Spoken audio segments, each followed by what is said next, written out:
My name is Crispin Pailing from Liverpool Parish Church, and this hustings, as with the one last week and the one next week, is jointly run by Liverpool Parish Church, the European Movement Merseyside, and Worldwide Wednesday. And you can find out more about all of those organisations online. And afterwards, this hustings will be posted on the Worldwide Wednesday YouTube channel. So if you can get even more by watching it again later and seeing the bits you missed. As we, sorry, my computer making noises. So last week we had hustings for the city mayor, and this week it's the police and crime commissioner, and next week it will be for the metro mayor, the combined authority mayor. Each of those very distinct roles has got different implications for our region, and hopefully some of the issues will come out in the next hour. We'll try and stick to an hour. Last week we overran a bit, but we will try and stick to an hour. As I said, if you could remain muted, I should be grateful, but please don't remain mute in your typed comments. So the chat function is available for you to use. And last week we saw different debates happening within chat that became quite interesting and brought out some new issues as well. So please do use them. We've got 3 candidates of 4 here for the Police and Crime Commissioner hustings. All 4 were invited, of course. So the candidates in alphabetical order are Kris Brown from the Liberal Democrats, Emily Spurrell from Labour, and Bob Teasdale from the Conservatives was invited but wasn't able to attend, and Malcolm Webster from Reform UK. And as we begin, I'm going to give each candidate 5 minutes to speak to his or her agenda and manifesto for this election. And we're going to start by working through in alphabetical order. So that means Kris Brown for the Liberal Democrats is going to be first. I will give you a warning after 4.5 minutes. And then if you could wrap up within the next 30 seconds, you don't of course have to use all of your 5 minutes, but Kris, I can see on the screen there, please do unmute and over to you.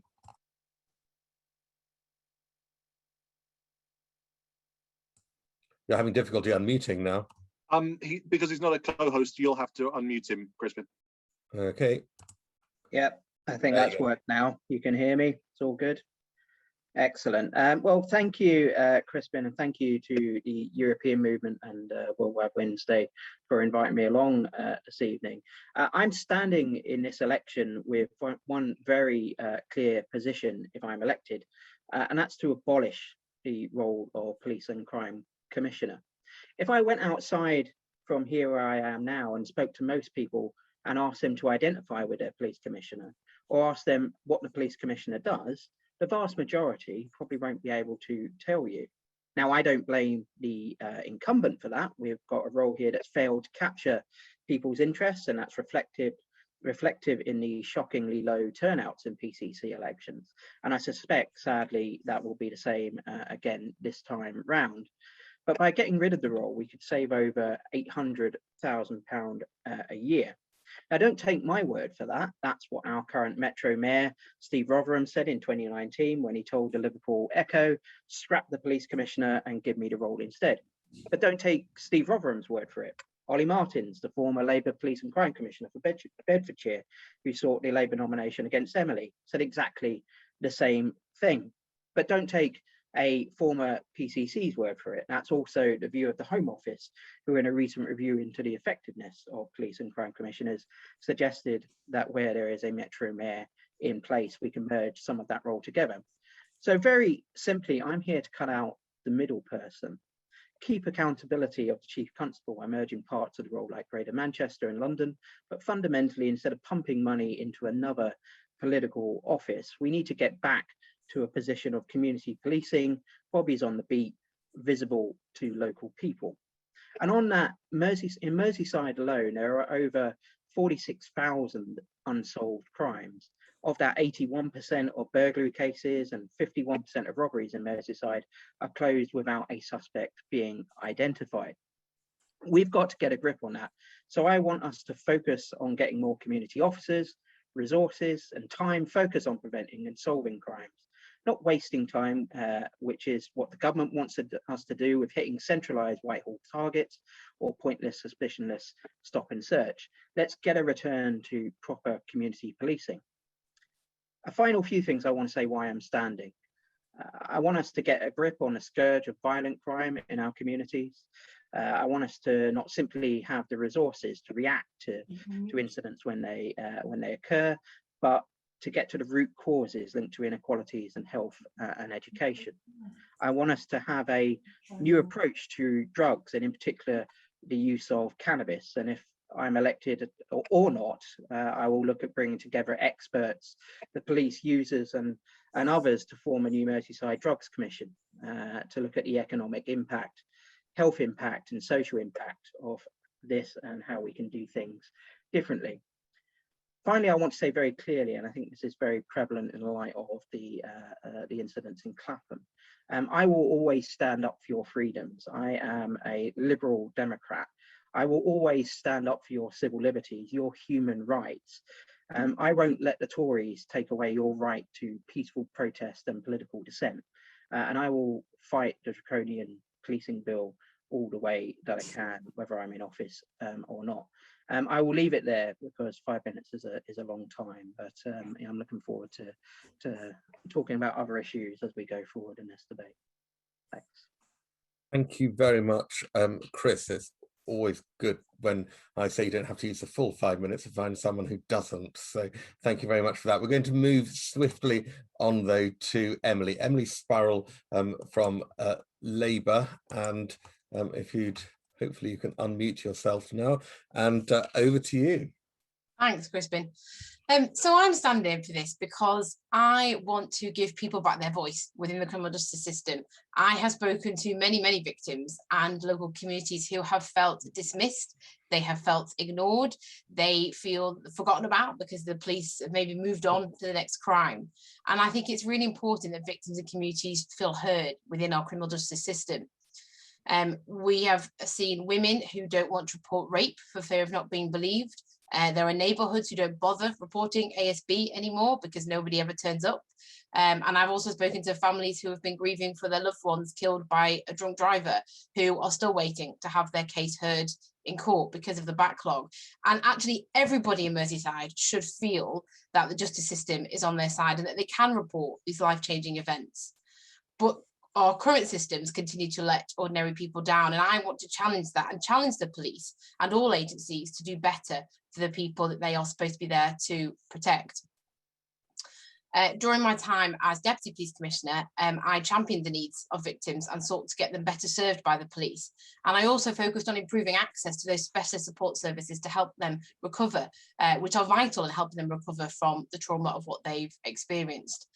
And that's what I intend to do if I'm elected as PCC. I will stand up for the people of Merseyside and I will make sure their voices are heard, both at a local and at a national level.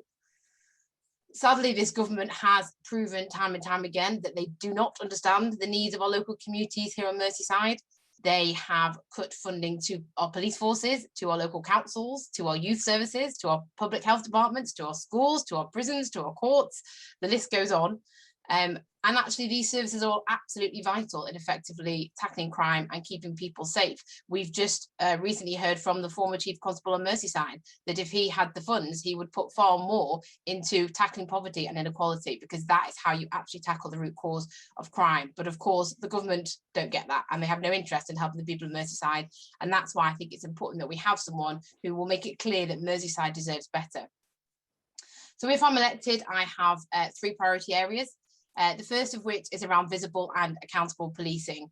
It's the biggest issue that comes up when I talk to people. They want to see police, they want to see them on the streets, they want to see them in their communities, and importantly, be connected and be part of the community and be tackling the issues that really matter, like knife crime, dangerous driving, domestic abuse, ASB, those issues that are really at the heart of local communities. But I also want to make sure that our police are accountable to the public in terms of the actions they're taking. Police scrutiny is important and it isn't something to be dismissed. And whatever form that scrutiny takes, it's an important role that the PCC has, and it's something that should be prioritised and done well. And so I want to introduce a new programme of scrutiny that will challenge the police and hold them to account and make sure that local community members have the opportunity to have their say as part of that process. My second priority area is around supporting victims and communities. These are very much at the heart of why I'm running, and I've talked about how I know the system is already failing them. And so I want to make sure that we do better for all victims.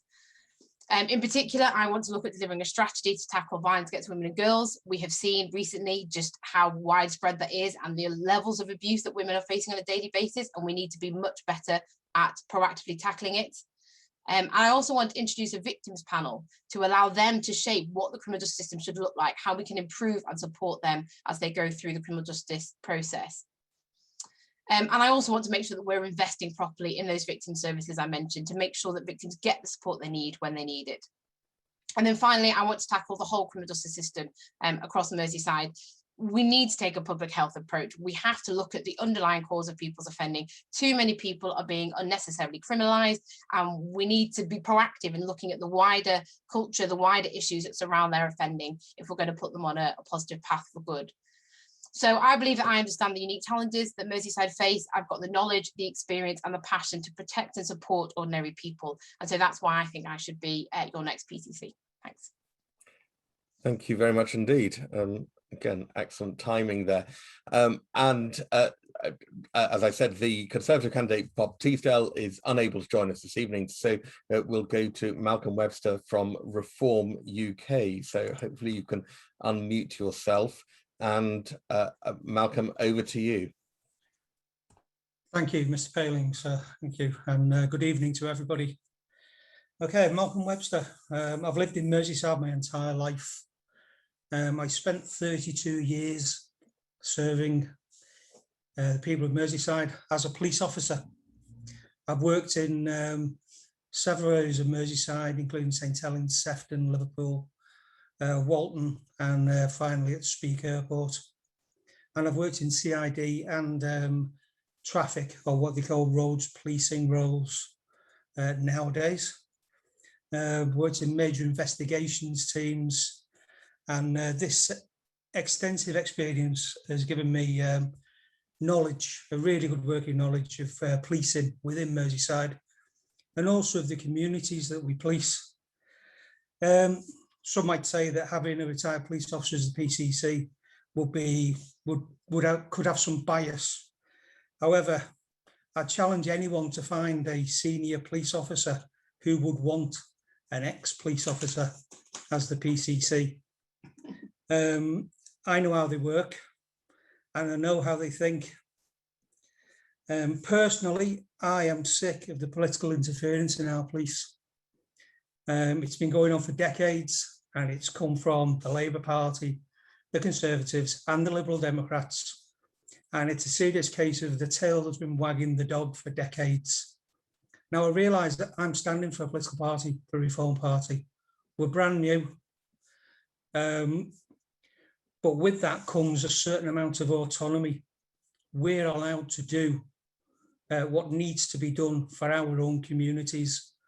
We don't have this great wieldy political party behind us that dictates to us what we've got to do and what we've got to say. And realistically, we've all got to be sick of what's been happening within politics and policing, within the city and the country as a whole.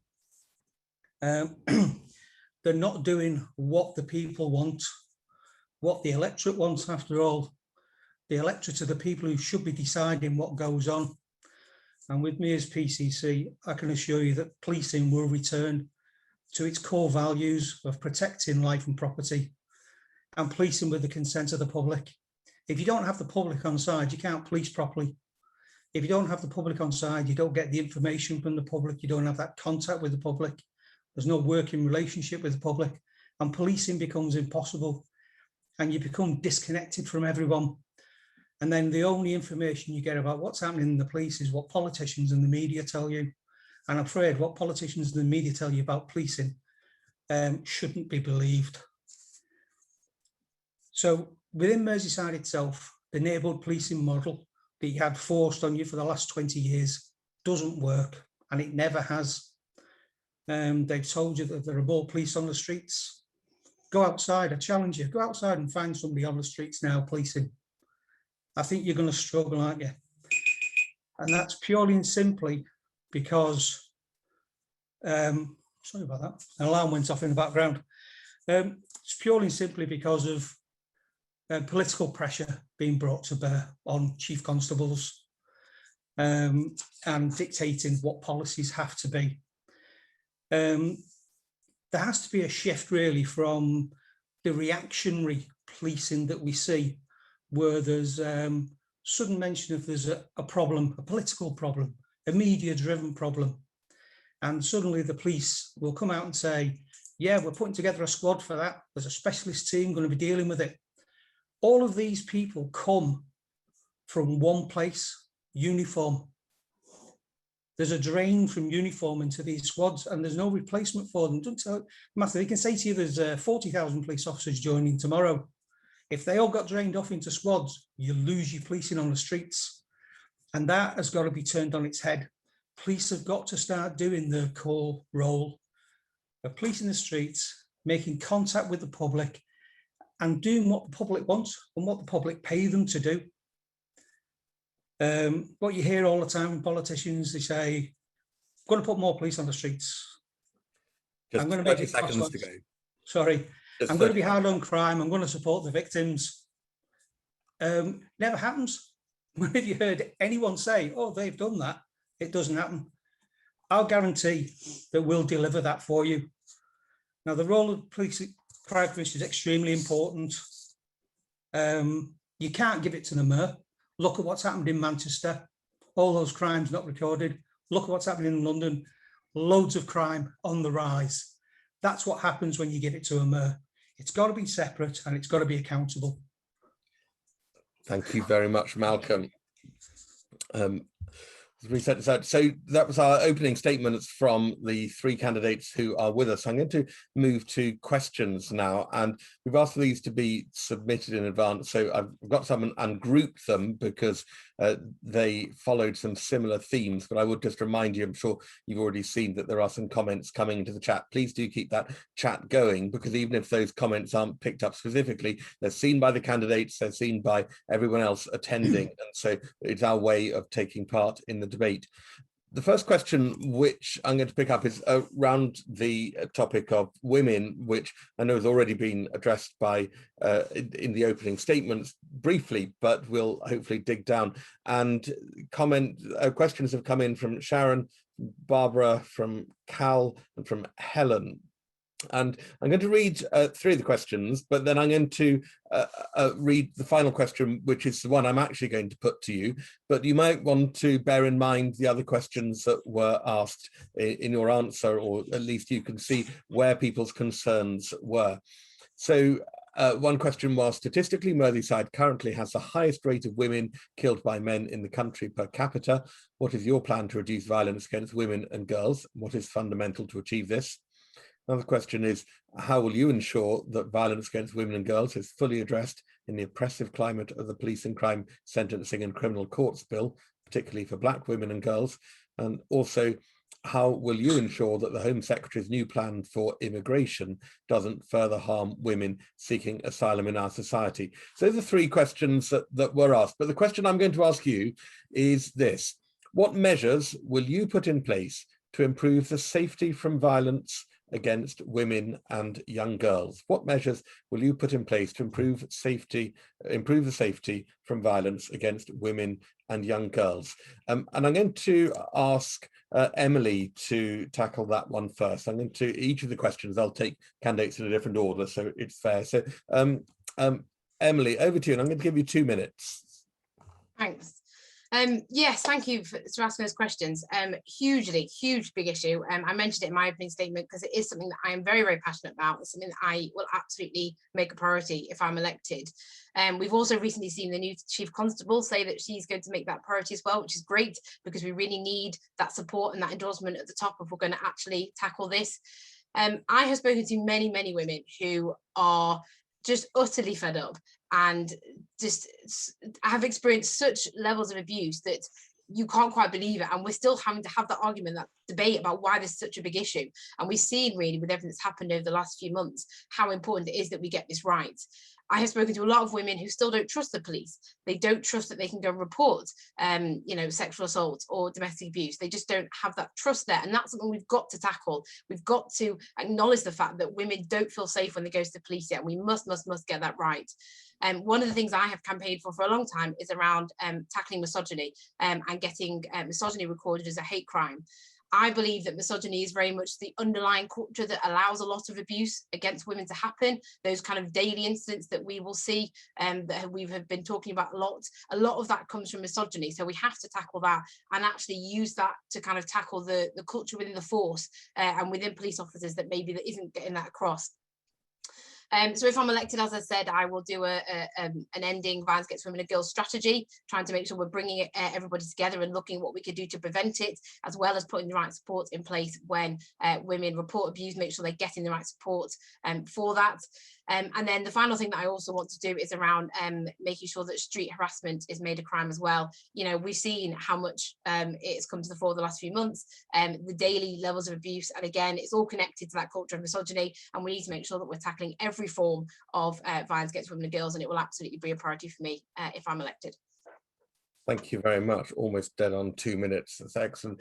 Malcolm, I'm going to come to you next with that question about safety for women and girls.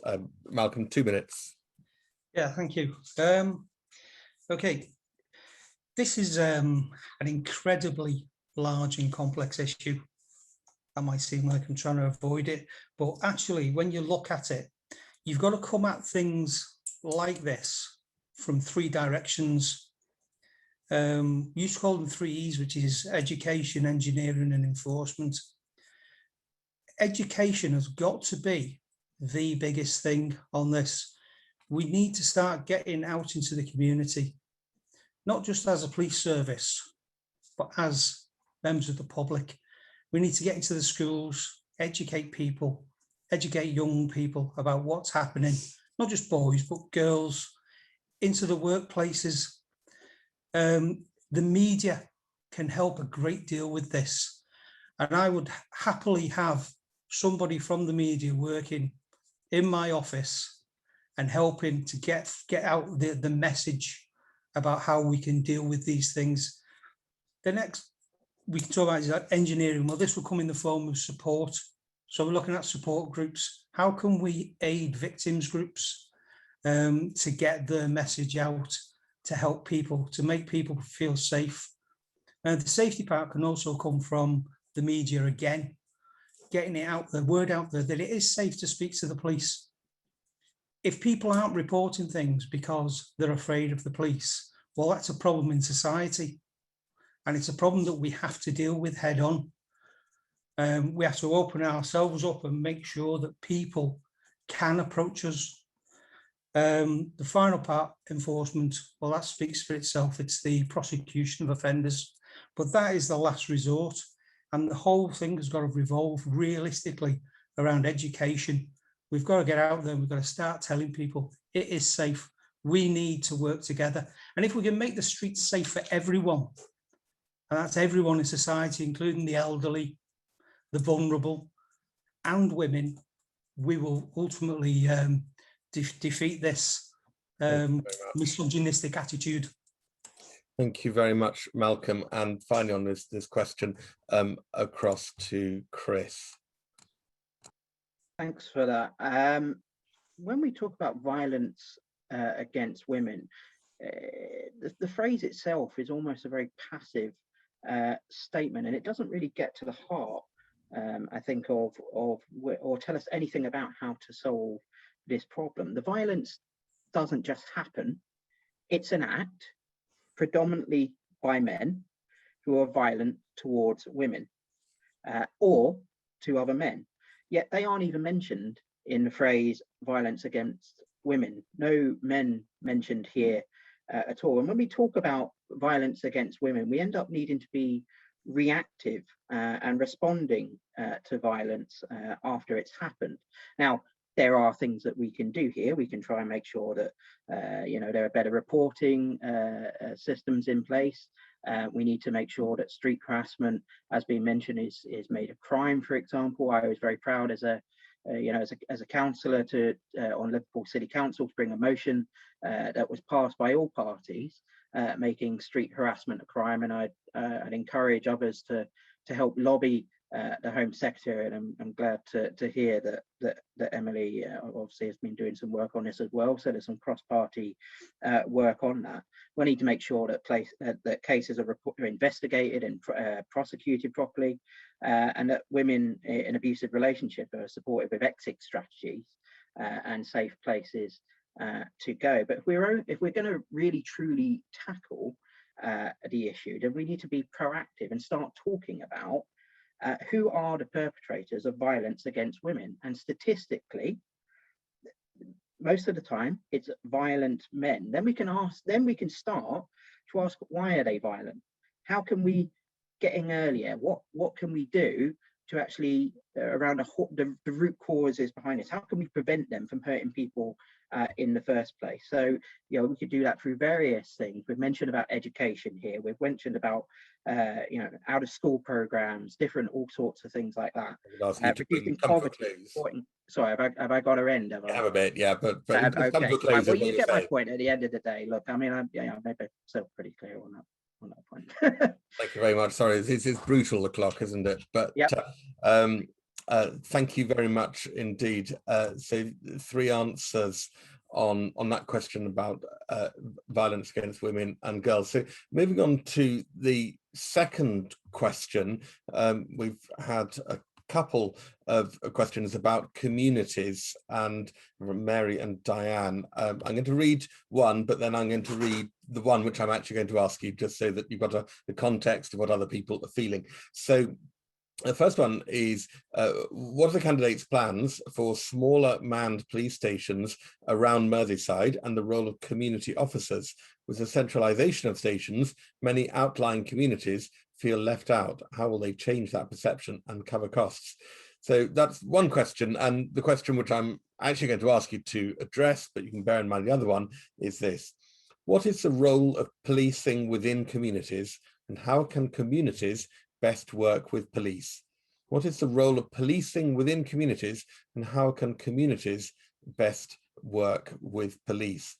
And I'm going to go to Malcolm Webster from Reform UK first. Malcolm, over to you. As you will have worked out, I'm not giving 30 seconds warning on this, otherwise you'll only get my voice, but I'll bring you to a close after 2 minutes. Malcolm, across to you. Okay, thank you. The role of the police in the communities. Well, the first part has got to be that open contact with the community. They have to be in the community first. Now, the only way to do that is to get police officers out on the beats and to start opening up more local police stations. What I've seen is the closing them down all over the place, centralising them. It's not very good. And going back to the previous questions, if there's no police to report the crimes to or what's going on, how do we know what's happening in the communities? How are people going to feel safe if there's no police in the communities? So that's a major part. Now, when it comes to the communities, we've got to encourage people within the community to talk to the police. We've got to be the ones who start the conversation, and we've got to get police officers actually physically back on the beat. And like I said before about reorganising the police, so that instead of it being small departments that are running different things, we're going to be moving people back into uniform. There isn't going to be all these squads and different teams being set up for different things. Officers are going to be retained in uniform. Being a police officer on the beat is the most important job, and we have to get the police officer back into the community, talking to people, getting that information, because once you've got that contact, the people then talk to you. they know who you are. And once you find out what's happening in the community, that is 90% of your information and intelligence straight from the community. And it's really important. Thank you very much. On 2 minutes, I'm going to come to Kris Brown from the Liberal Democrats next for that question about policing in communities. Kris, across to you. Yeah, thanks for that. I mean, first of all, on the point about police stations and the original question that was going back to about localized police stations, let's try and think of this a little bit differently here. If we have loads of different police stations set up all over the place, that in itself is a costly exercise. And if you think about buildings here and buildings in those communities, and that I would rather be spending that money far more on actually more officers on the beat. That said, you could probably still have a little stations where individual officers or teams of officers can work from, and there is a small base. I'm not sure if you're aware, if you ever go to Leicester, Trafalgar Square in London, there's that little hut that's right there, which is now used as a broom cupboard, but actually I think it's one of the smallest police stations in the world. So I'm sure that there's options to have little bases around that, but I'd rather spend money on community policing. Look, I said that at the start in my intro that we need to get back to a level of community policing, and instead of having a police commissioner who's the representative for about 1.4 million people to the police, let's have a model here where we have local community police forums where people can meet their local police, they can meet with their councillors. Let's have people have the opportunity to get to know their local policing teams, as well as seeing more on the beat around in their communities. Now, I mean, one of the other things as well, I suppose, is the recruitment process of the police. Now, look, you know, the restructuring in the police is a big part of this, but we're not keeping police to local areas here. I mean, myself as a councillor in the last 3 years, in my area, I think I've had 3 or 4 different area inspectors, and that doesn't provide a good level of consistency in terms of dealing with some of the issues that come up around in the area. So we need to keep police committed to local areas, make it attractive to be staying in local areas, so they can build a relationship with local communities and actually get to know the areas and the people, and make sure that they're tackling the issues for the future. Have I got to end there? That's the perfect timing. Okay. Thank you very much indeed. And finally, on that question about communities and policing, Emily Spurrell from the Labour Party. There we go. Thanks. Over to you, Emily. 2 minutes really isn't long enough. There's so much more to say on all of these issues. Policing in communities, absolutely, it's something that is such a vital part of our policing service. We talk about the police should be the community, you know, policing by consent and being part of the community. They have to kind of feel part of it, and I think that kind of neighbourhood community policing is a big part of that. The first thing I would say is we obviously need to get more police officers, because they have been cut over the last 10 years. So we have lost over 800 police officers, not to mention PCSOs and police staff. And actually we need to keep making the argument that if we want a really good dedicated community presence, we need to get the funding to get those police officers and get the resource to actually get them back out on the streets. And the second thing I will say about that as well is that when we start to look at recruiting some new police officers, they need to reflect the communities that they are there to serve. So currently Merseyside has a population of 5.5% of Black and ethnic minorities, and yet the current recruitment is only looking at 1.8%. So we really need to look at how we improve that recruitment of officers so that they have the ability to kind of connect more locally and actually represent and reflect the communities that they are there to serve. I agree with what Kris said around having dedicated officers of PCSOs. Unfortunately, because of the cuts and because of the way that parts of the police force have centralised a bit, we've lost some of that dedicated police officer support, and they've been moved around a lot and kind of, you know, jigged around. And so actually local organisations, local residents, local councillors haven't had the chance to actually know who those police officers are or their PCSOs and form those relationships. And then those police officers are having to learn everything new and learn the unique issues over and over over again. So trying to have some form of stability, I think, will be really important, especially while we still have those reduced numbers. And I think it is important that they work with their local communities, so work with your neighbourhood watch schemes, do joint surgeries with your local councillors to try and, you know, get in touch, talk to your local businesses, trying to form those relationships. I also think as well, the police can be quite proactive around investing in community projects. So using what they call the proceeds of crime, money that they make, money they collect after they take down an offender, they can use that money to invest back into their community. And they've done this really well in Speak, for example, and the community really come together and worked really well with the police to try and tackle some of those ongoing issues. So there's lots of possibilities, I think, around this, and lots of activity that we could do. Thank you very much. And we're going to move to our final question now, although if there is anything else you want to bring up, then please put it in the chat and we can see how that can work either into another question, or candidates might pick it up in their final statement at the end. But the third question this evening is a very specific one about policing and race. And so we're waiting at the moment for the result of that trial in the United States, and the death last year of George Floyd put us in the United States, put a spotlight on policing and race across the world.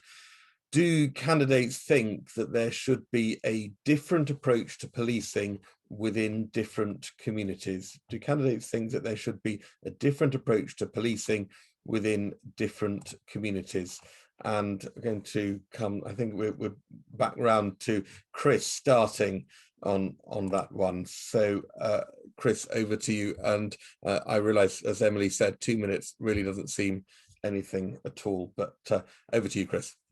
Yeah, I mean, I hope we're actually going to find a lot of agreement between us. And you're right, 2 minutes doesn't get to the crunch of this at all, really. I think, I think you're right that we do need different approaches and different relationships with different communities. And it's been touched on a bit about recruitment here as well. One of the things about representation within the police. Now, I understand that since March 2019, and the figures might have changed slightly, even though the total size of the force has increased by around 236, only 0.5 officers in Merseyside are black, and so if we're going to be representative of our communities, I think it's been touched upon, we need to make sure that our recruitment processes reflect that. We also need to, adjust, I think, in my opinion, I did touch on this a little bit earlier about things like suspicionless stop and search. And I'm concerned that amongst the number of communities, particularly amongst black communities, that police are using those powers to unfairly discriminate amongst different communities. Look, we need to work with all people about this. I think, whether I'm PCC or not, or the new PCC, whoever they are, needs to get people around the table. I'd like to see a new task force set up of different religious groups, different minority groups within the city representatives, who can actually get to the crux of this and actually offer their expertise in how and advise the police how best to engage with different communities, because it's going to be a joint effort, I think, to make sure that we are policing fairly across Merseyside, not just from Merseyside, but for other parts of the country as well. Thank you very much indeed. So this is a difficult question again around a different approach. Should there be a different approach to policing within different communities? And I'll come to Emily Spurrell now from the Labour Party. Emily, across to you. Thank you. Yes, I suppose in terms of answering the question directly, I think there should be a different approach for different communities, but it shouldn't be a lesser approach. I think we need the police to be able to adapt and respond to different community needs in terms of what support they might need, but it needs to feel like it's still being done on a level playing field, and that actually people all feel like they're being treated fairly, and actually they're getting the right support in the right place when they need it. And I think currently, as Kris has touched on, that isn't the case. There are lots of communities. The black community is a very obvious one who have those issues have been raised very prominently over the last few months, but it's not by any means a new issue. But there are lots of communities, unfortunately, across Merseyside who don't feel that they are getting the best service, and they're not getting the right level of support, or they're being unfairly targeted, and that's definitely something we need to address. I highlighted before the statistics around recruitment, and it's right. We have to make sure the force is representative of the people it's there to serve. So increasing the number of black officers and black PCSOs and black staff is going to be really important. And currently, despite promises, we're not seeing that come through. And I think we need definitely to challenge that. The other part of, I think, the answer to this question again is around the scrutiny, and I think this is why we shouldn't be apologetic when we talk about police scrutiny, because it's important that we have strong, robust mechanisms in place to challenge the police where they aren't getting it right, and we involve those communities as part of that process. So as part of my manifesto, I've identified the need for a kind of renewed approach to scrutiny, and I want independent members to be part of that conversation, so we can go and review stop and search figures, and we can ask those questions about disproportionality. We can review the footage, and it'll be members of those communities challenging the police to say, this isn't fair, this isn't good enough. And I think we just have to not be apologetic around that role of scrutiny, to challenge the police to do better. And to give credit to the current chief, she has identified that as a priority for her as well, which is positive. So, I think the police want to do well, they want to support every community, but we know that that's not currently working. So lots of work I think we can do to improve those relationships.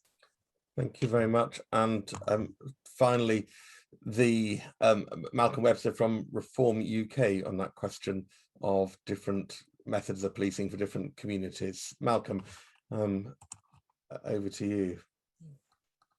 Yes, thank you. Should communities be policed differently? Overall, they shouldn't. We shouldn't show any favoritism to any community. We shouldn't show any difference in how we police to any community. It's basically the way to police with the consent of all the public is to police things fairly, and the only way to do that is to police the same. We can make adjustments. That doesn't mean to say we police differently. We can make adjustments for anything within the community, such as religious beliefs, membership of of different groups, you might say. I beg your pardon. We always look realistically within the police to not to offer. To offer individual service to people, catered to their needs, but without showing any kind of bias. We cannot allow a bias to come into how we police. Okay. Dear. I had this written down, I've lost it. I do apologise. Basically, it's the without fear or favour. We must continue on that theme, without fear or favour, and show absolute impartiality as police officers. As I say, we can always adjust to whatever the community needs are, but we must police everyone fairly, and we must police everyone the same and consistently. Thank you very much. Perfectly timed and a clear answer as well. So thank you very much indeed. So we're going to move to closing statements in the moment, and I can see that the debate's just beginning to get going on that last question. So keep it going. There's no need to stop just because we're moving to final statements, and do join in on the chat if you wish. These hustings, these series of 3 hustings, have been organised by the European Movement Merseyside, by Worldwide Wednesday, and by Liverpool Parish Church, and the final one is next week. And I'm just going to give a plug for next week, so that if people leave just for the end or immediately at the end, they don't miss it. But at 7:30 on Tuesday the 27th, there will be the final hustings for the Liverpool City Region Mayor, and I've just put the link to register in the chat. That will also come out by email to all those of you who registered either this evening or for last week's hustings, and please do share it around as well so that we can get as many people as possible joining in. We were chatting with the candidates beforehand about how the different elections, the 3 elections happening for these key posts, attract different interests, and there are different priorities and issues for each of them. And so doing these as 3 separate events has been really important for bringing out those particular ones. So we're going to move to the closing statements now, and I'm going to work in reverse alphabetical order this time, so it should all be fair. That's a gentle warning to Malcolm that he's going to be up first on this one. I think we've got time, although I've said you have 2 minutes. I'm not going to bring to a close until 2.5 minutes. So if you want to take 2.5 minutes, that's absolutely fine. Don't feel you have to. And so Malcolm Webster from Reform UK is up first, and over to you. You're off mute now. Across to you, Malcolm. Thank you, Crispin. To wrap up, I'd just like to say that the role of the Police and Crime Commissioner is extremely important for any metropolitan area, particularly like Merseyside. We've got to hold the police to account at all opportunities. That just doesn't mean politically hold them to account and hold them to account over whatever the latest issue is. It means hold them to account every single day. Every policing decision that's made, everything that involves spending the money of the taxpayers of Merseyside has to be looked at and, if necessary, questioned. As it stands at the moment, Merseyside, in my opinion, needs change. The policing needs to change. Police officers need to be doing their jobs that they're supposed to be doing. They should be patrolling the streets. They should be delivering the service that the people of Merseyside want.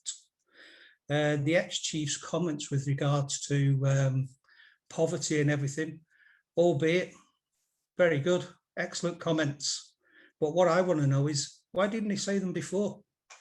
Why didn't he say them when he was Chief Constable? Why didn't he say them when he was coming up through the ranks? Because police have known this for decades. They knew it before I joined the police. It's been said all the way through my term of service. And the reason is because it's not politically viable for them to say anything, because politicians have too much say in policing. And if you vote for me as the Police and Crime Commissioner, I can assure you politics will play absolutely no part in the decisions getting made around policing in Merseyside. What I will say as well is that something we missed out massively was the role of victims groups within Merseyside. Now, throughout my time as a police officer, I saw the real importance of these groups. They're there not just to support the victims, but they act like a conduit between the police and the victims, and they really, really help the police with their job. As such, I don't need the money, the 80, whatever thousand it is, for being Police and Crime Commissioner. So I've guaranteed that I'm going to give £1,000 every single month out of my wages to local victims charities within Merseyside. Thank you very much. Yeah, thank you. Thank you.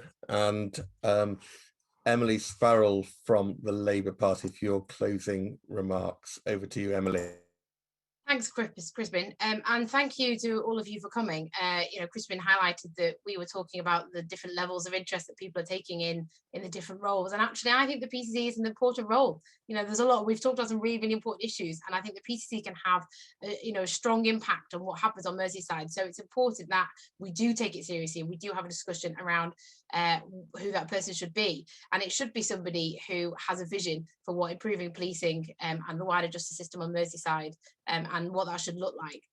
I don't think we should apologise for scrutiny. I think it's what the role is for, and I think whatever form that takes, scrutiny is an important part of shaping our public services and challenging the police, holding them to account for the work they're doing. But I also want to be clear that I am intending to champion the work they do as well. We've seen how hard that police have worked throughout this pandemic, and they have been very much in the front line. And I want to make it clear that I will challenge them and also champion the good work that they do. And as part of that, I want to stand up to the government because, you know, I've said it before and I will say it again, we need to get the resources that Merseyside deserves back into our frontline services. We cannot tackle crime and anti-social behaviour effectively if we don't get the resources. So it's absolutely important that any PCC will say that loudly and proudly and as many times as you can in front of everybody that you can try and speak to.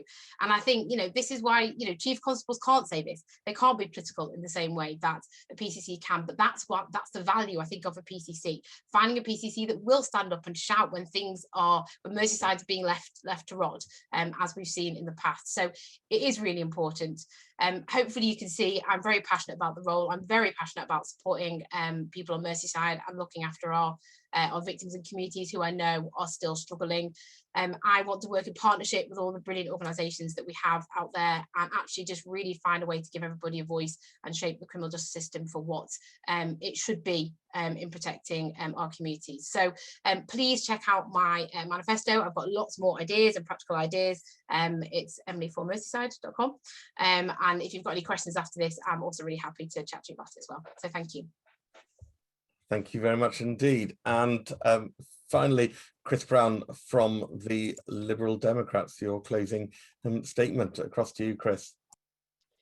Look, very, very clearly, I said at the start that I'm standing to abolish this role and change the way that we do things here. We've all said, and we were talking about at the start about the varying interests in the different elections. This role has failed to capture the imagination of the public, and that's reflective in the 2012 turnout, which I think was about 12% or whatever it was, and not much bigger in the last election. I suspect it will probably be the same as we come into election. I'm quite sad about that, frankly. I'm also sad that this is probably our last hustings that we will probably have in this debate. I haven't had any more invites unless any of the other candidates have, but this is our only third kind of hustings that we've had. And there's lots of issues that frankly I would have liked to have touched upon and discussed. I mean, fine, I'm standing on a very, putting forward a very almost singular platform about the role, but there's a lot of issues around policing and support, public health approach to a number of issues. I would really like to have discussed tonight issues around drug reform. I visited an organisation, a cannabis cafe, the other day, and how we reform, police time on minor drug offences, and how that can kind of be used to benefit the economy and more serious criminal incidents. I'd like to have talked about road safety. I know we've had a road safety hustings, but it's a big issue for a lot of communities within Merseyside. But very simply, I will say again, a vote for me is to start a process to abolish the Police and Crime Commissioner. We can get back to a localised approach of accountability. Let's have localised forums, local police, bobbies on the beat, people knowing their local police and having an opportunity to quiz them and make changes in their local area. So check out my website, chrisforpcc.org.uk, or find me on Twitter, Facebook, Instagram, the whole bunch. Thank you very much indeed. Well, and thank you to all our candidates. So those 4 candidates for the Police and Crime Commissioner for the election on the 6th of May are Chris Brown from the Liberal Democrats, Emily Spurrell for Labour, Bob Teasdale for the Conservatives, and Malcolm Webster for Reform UK. But particular thanks to the 3 candidates, Chris, Emily and Malcolm, who were able to be with us this evening. As I said, next Tuesday at 7:30, we've got the hustings for the Liverpool City Region Mayor, the Metro Mayor, and you can register via Eventbrite. I put the link in the chat, but you'll also get the link by email. You can register via Eventbrite to attend those hustings, so please do come along if you can, and keep that debate going, and do look at the candidates online, look at the manifestos, and take part in that debate. So on behalf of the European Movement Merseyside, Worldwide Wednesday, and Liverpool Parish Church, thank you very much for attending, and I hope to see you all next week. Good night.